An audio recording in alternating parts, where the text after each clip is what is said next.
नमस्कार दोस्तों, आपके अपने YouTube चैनल पर स्वागत है, अभिनंदन है। दोस्तों, हम अध्ययन कर रहे हैं समाज सुधारक जो रीट के लिए स्पेशल है। हालांकि पटवारी, राजस्थान पुलिस, इनमें भी क्वेश्चन आता है यहाँ से, जिनमें समाज सुधारक है युगदूत राजा राम मोहन राय।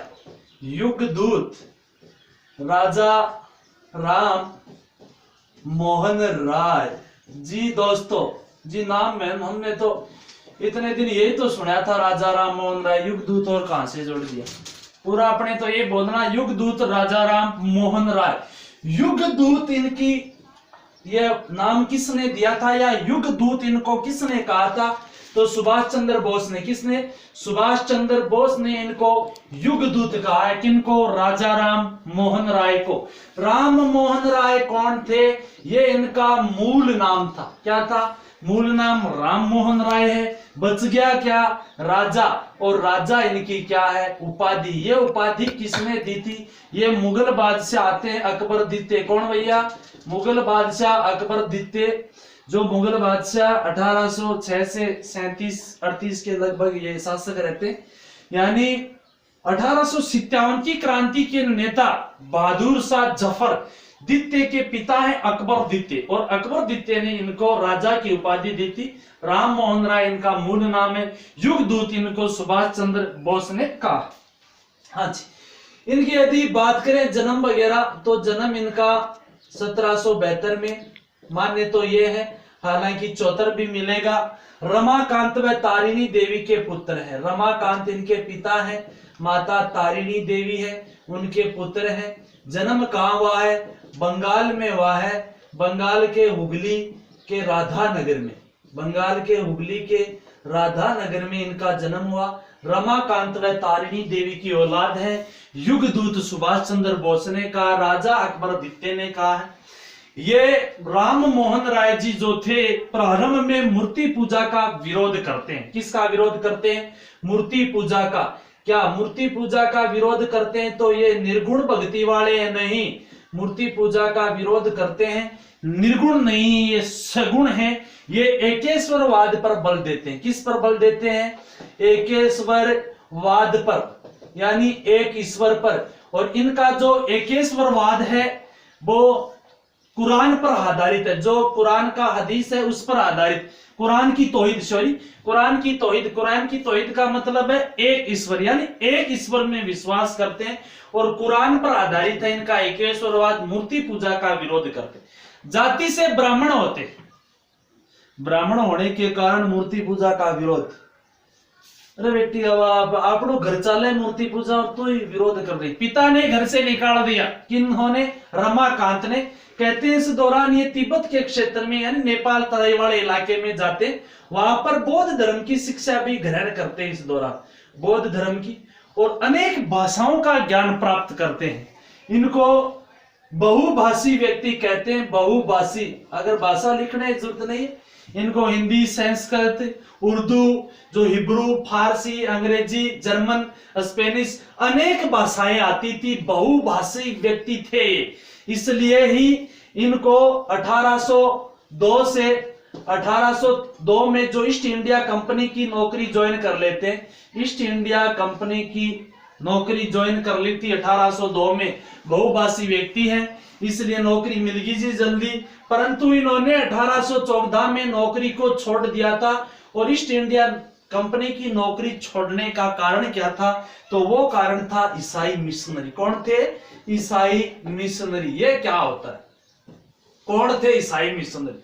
कब आए थे भारत में ईसाई मिशनरी? ईसाई मिशनरी ईसाई धर्म के धर्म प्रचारक। ये 1813 के चार्टर एक्ट के तहत आए थे।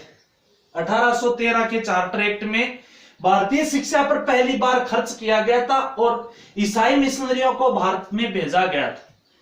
यानी जो 1773 के regulating act, east India act वगैरह, ऐसे धीरे धीरे जो भारत में कानून बन के आ रहे थे, उसी श्रृंखला में 1813 का चार्टर एक्ट आया है, चार्टर एक्ट के तहत भारतीय शिक्षा पर प्रति वर्ष 1 लाख रुपए खर्च करने का प्रावधान किया गया था और इसी के तहत ईसाई मिशनरियों को भारत में भेजा गया था। ईसाई धर्म का ज्यादा से ज्यादा प्रचार प्रसार और ये हिंदू धर्म की निंदा कर रहे हैं, इसलिए इन्होंने ईस्ट इंडिया कंपनी की छोड़ दी नौकरी, क्योंकि इनको निंदा पसंद न आई और ये लगे धर्म सुधार में और पुनर्जागरण में। इसलिए इनको कहा जाता है भारत में पुनर्जागरण आंदोलन के जन्मदाता या जनक, आंदोलन के क्या कहते हैं, जनक। एक नए युग की शुरुआत होती है, इसलिए इनको कहा जाता है भोर का तारा। राजा राम मोहन राय को क्या कहा जाता है, भोर का तारा कहा जाता है, पुनर्जागरण का जनक कहा जाता है। आधुनिक प्रथम आधुनिक व्यक्ति भी इनको ही कहा जाता है, राजा राम मोहन राय। अब तक हमने यही देखा कि युग दूत इनको सुभाष चंद्र बोस ने, राजा अकबर द्वितीय ने, राम मोहन राय मूल नाम था, जो रमाकांत तारिणी देवी बंगाल हुगली राधानगर, ये जो बेसिक सी जन्म स्थान वगैरह, मूर्ति पूजा का विरोध, घर से निकाल देना। उसके बाद में पिता ने इनको घर से निकाला, ये तिब्बत के क्षेत्र में जाते हैं, वहां देखो बौद्ध धर्म की शिक्षा भी ग्रहण करते हैं और बहुभाषी व्यक्ति है। कैसे व्यक्ति है, बहुभाषी व्यक्ति है। उसके बाद में जब ईसाई मिशनरी आते हैं, इसलिए 1802 में नौकरी जरूर करते, 14 में छोड़ते। ईसाई मिशनरी कब आए थे, 1813 की चार्टर एक्ट के तहत। जब इनको नौकरी छोड़ दी और ये पुनर्जागरण में और धर्म सुधार में लग गए, हिंदू धर्म के सुधार में, इसलिए इनको कहा जाता है समाज सुधारक का जनक, पुनर्जागरण का जनक, एक नए युग की शुरुआत, भोर का तारा कहा जाता। हालांकि युग दूत तो ऑलरेडी सुभाष चंद्र बोस ने कहा है। उसके बाद में जो ही नौकरी छोड़ते हैं, राजा राम मोहन राय जी 1815 में एक सभा की स्थापना करते हैं, आत्मीय सभा की स्थापना। किस सभा की स्थापना, आत्मीय सभा की स्थापना, हिंदू धर्म में सुधार लाने के लिए। उसके बाद में 1816 में वेदांत सोसाइटी की स्थापना करते हैं। किसकी स्थापना करते हैं, वेदांत सोसाइटी की स्थापना। परंतु इन्होंने सबसे बड़ा कार्य किया था 1817 में। 1817 में क्या किया था इन्होंने, 1817 में हिंदू कॉलेज की स्थापना कह सकते हैं, हिंदू स्कूल की स्थापना की थी। और कहां पर, कलकत्ता में 1817 में। हालांकि सबसे प्रमुख जो इनकी वेदांत कॉलेज थी, 1825 में वेदांत कॉलेज की स्थापना करते हैं। कहां पर, कलकत्ता में। किसके सहयोग से, डेविड हेयर के सहयोग से। डेविड हेयर के सहयोग से इन्होंने कलकत्ता में वेदांत कॉलेज की स्थापना की थी। डेविड हेयर के सहयोग से वेदांत कॉलेज की स्थापना। सबसे बड़ा जो योगदान है 25 के बाद में इन्होंने, सबसे बड़ा योगदान है वो है जो दिसंबर 1829, उससे पहले एक योगदान है 20 अगस्त 1828। 20 अगस्त 1828 में राजा राम मोहन राय जी ने हिंदू धर्म में सुधार लाने हेतु समाज की स्थापना की थी। किस समाज की, ब्रह्म समाज की स्थापना करते। किस समाज की स्थापना करते, ब्रह्म समाज की। हालांकि उसके बाद में सती प्रथा उन्मूलन कानून बनाया था और सती प्रथा उन्मूलन कानून के तहत अंग्रेज अधिकारी कौन था जिन्होंने सहयोग से ये पारित करते हैं, तो वो थे विलियम बेंटिंग। कौन थे भैया, विलियम बेंटिंग थे। विलियम बेंटिंग जो अंग्रेज गवर्नर थे उस टाइम, और इनके सहयोग से सती प्रथा उन्मूलन कानून पारित किया जाता है, जिसके तहत भारतीय समाज में जो सती प्रथा व्याप्ति उसको रोक लगाना था। ब्रह्म समाज की स्थापना इन्होंने कर दी, आत्मीय सभा की स्थापना कर दी, 1816 में वेदांत सोसाइटी की स्थापना कर दी, हिंदू स्कूल की स्थापना कर दी, वेदांत कॉलेज की डेविड हेयर के सहयोग से स्थापना कर दी। वो दिन दूर नहीं था जब राजा राम मोहन राय को अकबर द्वितीय, जो सम्राट थे अकबर द्वितीय, और अकबर द्वितीय ने 1830 में इंग्लैंड भेजा था। कहां भेजा था, इंग्लैंड। 1830 में जो अपने शासक थे मुगल बादशाह उस दौरान अकबर द्वितीय, इन्होंने इंग्लैंड भेजा था। इंग्लैंड किसके दरबार में, तो विलियम चतुर्थ के दरबार में। किसके दरबार में, विलियम चतुर्थ के दरबार में भेजा था। भेजने का उद्देश्य ये था अपनी पेंशन वगैरह बढ़वाना, और इन्हीं अकबर ने इनको खिताब दिया था किसका, राजा का, और नाम पूरा हो जाता राजा राम मोहन राय। इस दौरान ये समुद्र की यात्रा करते हैं। समुद्र की यात्रा करने वाले भी पहले भारतीय राजा राम मोहन राय होते हैं। यहां पर राजा राम मोहन राय जाते हैं परंतु वापस आते नहीं हैं। 1833 में इंग्लैंड का ब्रिस्टल शहर था और ब्रिस्टल में ही राजा राम मोहन राय का क्या हो जाता है, देहांत होने के कारण यही इनकी जो कब्र वगैरह है, कह सकते हैं समाधि बनी हुई है। और इस उनकी समाधि पर एक नाटक लिखा हुआ भैया, हरिकेली नाटक। कौन सा नाटक? हरिकेली नाटक। और इस हरिकेली नाटक की यदि बात करें किसका है तो चौहान शासक का। चौहान शासक कहां का था? अजमेर का चौहान शासक था विग्रह राज चतुर्थ। कौन था? विग्रह राज चतुर्थ ने हरिकेली नाटक लिखा था। और इस हरिकेली नाटक की पंक्तियां ब्रिस्टल शहर में राजा राम मोहन राय जी की समाधि पर है। और उसके अलावा हरिकेली नाटक अपने अजमेर में भी 2.5 दिन के झोपड़े में, कौन से में? 2.5 दिन के झोपड़े में भी हरिकेली नाटक। उसके बाद देखें यदि राजा राम जी का अन्य योगदान, यदि धार्मिकता देखें, वैसे तो नॉर्मल हो गया लगभग। धार्मिकता देखें तो एकेश्वरवाद में विश्वास करते थे, मूर्ति पूजा के विरुद्ध है। परंतु एकेश्वरवाद का कैसे अपन कह सकते हैं एकेश्वरवाद में विश्वास? इन्होंने किताब लिखी थी, पुस्तक लिखी थी, तुहफत उल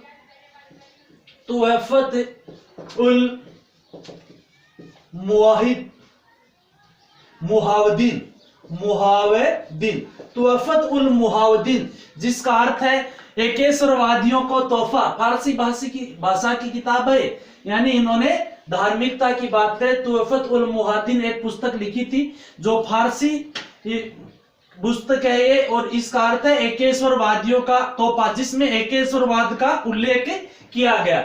इसके बाद में इन्होंने एक पुस्तक और थी, प्रिंसेप ऑफ जीसस, ये भी इनकी पुस्तक है, प्रिंसेप ऑफ जीसस, यानी जो ईसाई धर्म पर आधारित पुस्तक है। उसके बाद में एक इनकी पुस्तक है हिंदू उत्तराधिकार नियम,